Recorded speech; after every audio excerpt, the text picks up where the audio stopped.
सो दोस्तों welcome to money stocks. तो इस वीडियो के अंदर हम लोग बात करने वाले हैं टाटा पावर के बारे में। तो टाटा पावर का अगर आप पिछला ट्रेडिंग सेशन देखोगे तो ऑलमोस्ट हमें 1.5% से ज़्यादा जंप नज़र आ चुका था एंड 238 रुपीज़ की क्लोजिंग नज़र आ चुका था। अभी बहुत सारे लोगों को डाउट्स है कि सर जैसे कि Q2 का रिजल्ट हमें टाटा पावर का आने वाला है जिसका डेट है 8 नवंबर, तो किस तरीके से कंपनी रिजल्ट हमें परफॉर्म कर सकता है उसके ऊपर थोड़ा बहुत बताइएगा।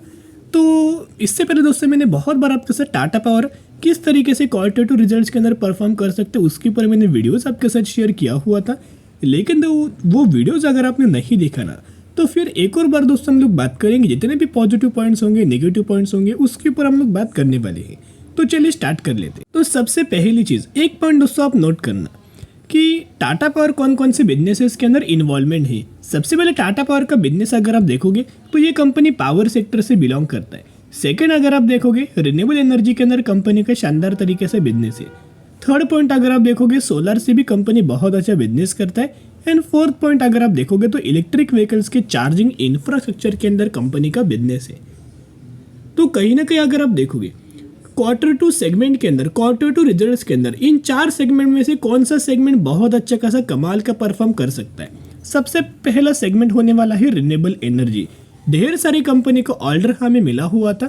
रिसेंटली कल के दिन जब हमने टाटा पावर के बारे में दोस्तों डिस्कस किया था ना, उस वीडियो के अंदर भी टाटा पावर को ऑलमोस्ट हमें रिन्यूएबल एनर्जी रिगार्डिंग बहुत अच्छा खासा ऑर्डर हमें मिला हुआ था।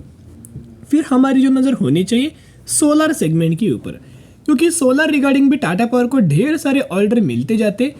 हमारा जो थर्ड प्रेफरेंस होना चाहिए इलेक्ट्रिक व्हीकल्स का, क्योंकि इलेक्ट्रिक व्हीकल्स के अंदर भी अलग अलग स्टेट्स के गवर्नमेंट के द्वारा बड़े बड़े हमें चार्जिंग स्टेशन को एस्टेब्लिश करने के लिए डेवलप करने के लिए हमें ऑर्डर टाटा पावर को मिलते जाते।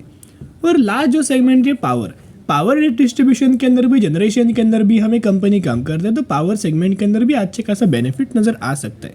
और अगर देखा जाए तो जो एनालिस्ट का जो व्यू है, ब्रोकरेज फर्म का जो व्यू है वो बहुत ज़्यादा पॉजिटिव है Q2 रिजल्ट्स को लेके। तो कहीं ना कहीं ब्रोकरेज फर्म के द्वारा एनालिस्ट के द्वारा यही हमें मानना निकल के आ रही है कि कंपनी अच्छे खासा रिजल्ट्स हमें परफॉर्म कर सकते हैं। तो टाटा पावर का जो रेवेन्यूज था जून 2022 के अंदर अगर आप देखोगे 14,640 करोड़ से बढ़ के 15,480 करोड़, यानी कि ईयर बेसिस जंप नज़र आ चुका था। वही अगर आप क्वार्टर बेसिस कंपेयर दोस्तों करेंगे तो 13,325 करोड़ से बढ़ के 15,480 करोड़। तो सितंबर क्वार्टर यानी कि Q2 रिजल्ट्स के अंदर बहुत ज़्यादा चांसेस ये हैं कि एक तो ये कंपनी 16,500 करोड़ से लेके 17,000 करोड़ के आसपास अपना रेवेन्यूज अपना जनरेट कर सकता है। यानी कि सितंबर क्वार्टर का जो रिजल्ट्स हमें आ सकता है ना, उसके अंदर कंपनी रेवेन्यूज 16,500 करोड़ से लेके 17,000 करोड़ के आसपास अपना रेवेन्यूज जनरेट कर सकते हैं। और कंपनी का नेट प्रॉफिट अगर देखा जाए जो कंसोलिडेटेड नेट प्रॉफिट से वो क्वार्टर बेसिस देखोगे तो 3,336 करोड़ से बढ़ के 3,514 करोड़। और सितंबर क्वार्टर का ये मानना है Q2 रिजल्ट्स किस तरीके से आ सकते हैं प्रॉफिट्स, जहां कंपनी 3,700 करोड़ से लेके 3,900 करोड़ के आसपास अपना प्रॉफिट जनरेट कर सकता है। तो कहीं ना कहीं इस तरीके से लेवल्स के अंदर अगर प्रॉफिट जनरेट करेगा ना तो मार्केट बिल्कुल भी दोस्तों नेगेटिव रिएक्ट नहीं करेगा, क्योंकि मार्केट एक्सपेक्टेशंस मार्केट का फुलफिल नज़र आएगा। और जैसे कि आपको बताया एक्सपेक्टेशंस ऑफ मार्केट अगर फुलफिल होता है ना तो मार्केट कई गुना कई एक्स्ट्रा ऑर्डिनरी उसका रिएक्शन कोई भी कंपनी के अंदर दिया जाता है। बहुत अच्छा खासा पॉजिटिव रिएक्शन हमें टाटा पावर के अंदर नजर आ सकता है। टाटा पावर के अंदर दोस्तों किस तरीके से रिजल्ट आ सकते हैं उसके ऊपर तो हम लोग बात कर चुके हैं। अभी अगर आप म्यूचुअल फंड्स का डेटा दोस्तों देखोगे ना तो लगातार हमें म्यूचुअल फंड्स की खरीदारी नजर आई है। सिर्फ अप्रैल महीने के अंदर म्यूचुअल फंड ने माल बेचा था। मई महीने के अंदर देखोगे जून, जुलाई, अगस्त, सितंबर लगातार म्यूचुअल फंड्स की खरीदारी नजर आई है। और रिटेलर से माल दोस्तों बाइंग किया जा रहा है। रिटेलर्स लगातार माल बेच रहे हैं और जो रिटेलर्स माल बेच रहे हैं वही हमें म्यूचुअल फंड्स लगातार माल खरीदारी किया जा रहा है। तो ये बहुत ही अच्छी खासी पॉजिटिव बात नजर आ रही है। साथ में अगर आप शेयर होल्डिंग पैटर्न दोस्तों देखोगे ना तो प्रमोटर्स के पास सिमिलर होल्डिंग है। एफआईज देखोगे तो 9.54% से बढ़ के 10%, यानी कि लगातार खरीदारी।